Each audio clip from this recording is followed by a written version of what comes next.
तो बच्चों आज हम डिराइव करेंगे सेकेंड इक्वेशन ऑफ मोशन को बाय ग्राफिकल मेथड। तो बच्चों सेकेंड इक्वेशन ऑफ मोशन को हम लिखते हैं S is equal to V I T plus 1/2 A T square के। तो बच्चों ये equation of motion second one है। अब इसका जो नाम है वो बच्चों नाम क्या है? Position time relationship. यानी बोर्ड एग्जाम में इस तरह भी पूछा जा सकता है कि find a relation between position and time by graphical method. तो यहाँ पर फिर पहले लेक्चर की तरह कंफ्यूज नहीं होना, फौरन सेकेंड इक्वेशन ऑफ मोशन को बाय ग्राफिकल मेथड डिराइव करना स्टार्ट करो।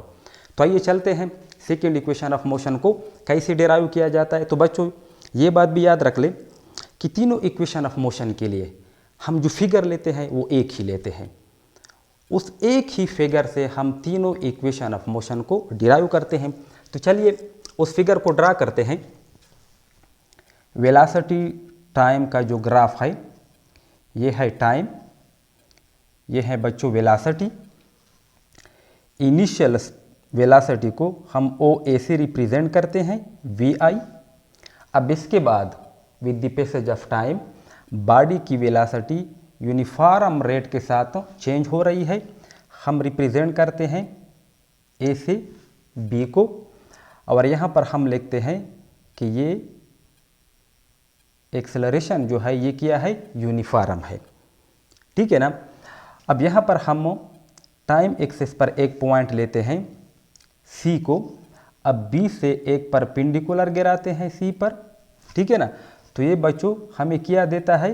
फाइनल वेलोसिटी वी एफ देता है। अब यहाँ पर भी ए से हम इस परपेंडिकुलर पर एक लाइन ड्रा करते हैं जो कि यहाँ पर इसको काटता है, और इसको हम डिनोट करते हैं डी से। तो बच्चों ए डी किसके पैरेलल हैं? ओ सी के। यानी ए डी और ओ सी ये दोनों आपस में क्या है? बराबर हैं। तो बच्चों ये हमारे पास ग्राफ है, फिगर है। फर्स्ट इक्वेशन, सेकेंड इक्वेशन और थर्ड इक्वेशन तीनों के लिए हम इस ग्राफ को इस्तेमाल करेंगे, यानी इस फिगर को इस्तेमाल करेंगे। अब बच्चों रिलेशन क्या है? वो पोजीशन टाइम के बीच में है, यानी हमने डिस्टेंस को मालूम करनी है। अब बच्चों यहाँ पर अगर हम डिस्टेंस कवर्ड को मालूम करना चाहें वेलोसिटी टाइम ग्राफ से, तो वेलोसिटी टाइम ग्राफ का जो स्लोप है ए बी और टाइम एक्सिस ओ सी, इन दोनों के बीच में ये जो एरिया है, इस एरिया से हमने डिस्टेंस कवर्ड को मालूम करनी है।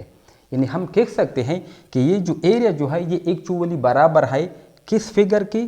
ओ ए बी एंड सी, इस फिगर के ये एरिया बराबर है, और इसी एरिया से हमने डिस्टेंस कवर्ड को मालूम करनी है। तो बच्चों हम लिख सकते हैं डिस्टेंस कवर्ड वो किसके बराबर होगी? टोटल डिस्टेंस कवर्ड इस किसके बराबर होगी? एरिया ऑफ द फिगर हम डिनोट करते हैं ओ ए बी सी से। ओ ए बी सी इसका जो एरिया है, इस एरिया के डिस्टेंस कवर्ड बराबर है, या हम कह सकते हैं कि इस एरिया से हमने डिस्टेंस कवर्ड को मालूम करनी है। ठीक है ना। अब बच्चों ये area of the figure O A B C जो है इसको हम डिवाइड करते हैं।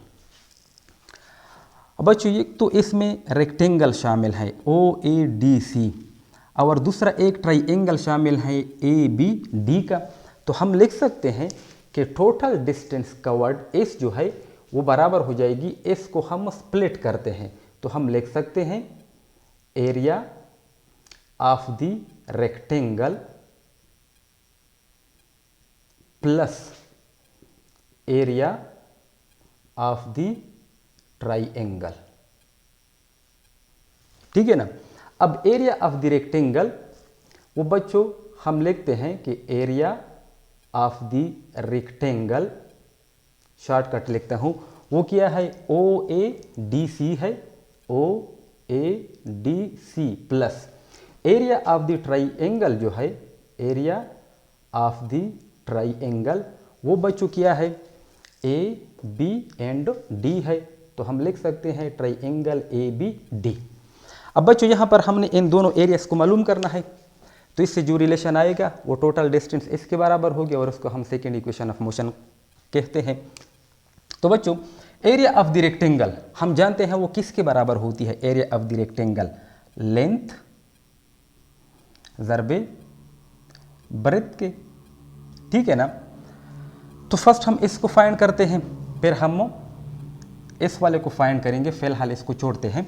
तो बच्चों लेंथ ज़रबे ब्रेथ हम लिख सकते हैं OA क्रॉस OC, तो हम लिखेंगे OA multiplied by OC plus ये वाला बाद में करेंगे।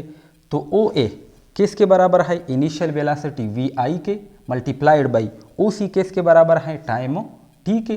तो हमारे पास VI क्रॉस T प्लस, अब इसको सॉल्व करते हैं। तो बच्चों area of the triangle EBD हम इसको लिख सकते हैं कि एक्चुअली किसके बराबर होती है, half of the area of the rectangle. Rectangle का हाफ वो किसके बराबर होता है, एरिया ऑफ द ट्राइंगल के बराबर होती है। अब बच्चों यहाँ पर एरिया ऑफ द रेक्टेंगल को हम कौन सा रेक्टेंगल लेंगे, अब BCB हम एक परपेंडिकुलर ड्रा करते हैं, तो ये पॉइंट हम E लेते हैं। तो बच्चों हम ये रेक्टेंगल लेंगे AEBD, हम OEDC नहीं ले सकते क्योंकि ये ट्राइंगल जो बन जाता है वो इस रेक्टेंगल से आता है। तो इस रेक्टेंगल का जो हाफ है वो एक्चुअली इस ट्राइंगल के एरिया के बराबर होता है। तो हम लिखते हैं 1/2 एरिया ऑफ द रेक्टेंगल, लेकिन वो रेक्टेंगल कौन सा लेंगे, AEB और D, ये रेक्टेंगल हम लेंगे, ठीक है ना। तो फिर इसको स्प्लिट करते हैं, तो ये हमारे पास आ जाएगा VIT प्लस 1/2। अब बच्चों area of the rectangle AED जिस तरह हमने यहाँ पर लिखा है लेंथ ज़रबे ब्रेथ या लेंथ ज़रबे वेथ, तो सिमिलरली EEBD ये जो रेक्टेंगल बनता है इसका भी एरिया हम लेंगे। तो हम लेते हैं लेंथ ज़रबे width no AD cross BD, तो हम लिख सकते हैं AD क्रॉस DB, ठीक है ना, AD क्रॉस DB लेंथ ज़रबे वेथ। इस ट्राइंगल का हमने ये दो साइड ले लिए। अब हम फर्दर पुट करेंगे VIT प्लस 1/2। तो बच्चों ED किसके पैरेलल है या बराबर है, OC के, और OC को हमने क्या नाम दिया है, T, तो हम लिखेंगे T मल्टीप्लाइड बाई तो BD। तो बच्चों ये term BD first equation of motion में हमने BD की वैल्यू मालूम की थी। अगर फर्स्ट लेक्चर आप लोगों ने नहीं देखी हो तो वो देख ले, उसमें हमने मालूम किया था कि BD किसके बराबर है, वो AT के बराबर आता है। एक्सेलरेशन के लिए हमने रिलेशन को लिखा था कि एक्सेलरेशन बराबर है change in velocity divided by time के, उससे हमने BD की वैल्यू मालूम की थी जो कि A और T के बराबर आई थी। तो BD की जगह हम लिखते हैं A इंटू T के। तो हम लिखेंगे कि total distance is equal to VIT plus, अब 1/2 ये A T क्रॉस T से T स्क्वायर आ जाएगा। तो बच्चों सेकेंड इक्वेशन ऑफ मोशन का जो रिलेशन है इस is equal to VIT plus 1/2 AT square, ये डिराइव हो गया। तो आसान सा है, कोई मुश्किल नहीं है, बस सिर्फ आपने ध्यान रखना है कि फर्स्ट इक्वेशन ऑफ मोशन के लिए आपने डायग्राम यानी फिगर को सीखना होगा। अब first equation of motion velocity time में हमने क्या मालूम करनी है, ठीक है ना। अब सेकेंड इक्वेशन में हमने पोजीशन टाइम रिलेशनशिप यानी डिस्टेंस को मालूम करनी है। तो वेलोसिटी टाइम ग्राफ से डिस्टेंस कवर्ड को आप मालूम करेंगे। तो similarly third equation of motion वो भी मैं इंशाल्लाह नेक्स्ट वीडियो में आपको डिटेल के साथ समझाऊंगा। तो कोई मुश्किल नहीं है, आसान से टॉपिक है और एग्ज़ाम पॉइंट के लिए भी यानी एग्ज़ाम पॉइंट ऑफ व्यू से भी अहम है, अक्सर बोर्ड एग्ज़ाम में पूछा जाता है। तो मिलते हैं बच्चों नेक्स्ट वीडियो के साथ, तब तक के लिए अल्लाह हाफिज़।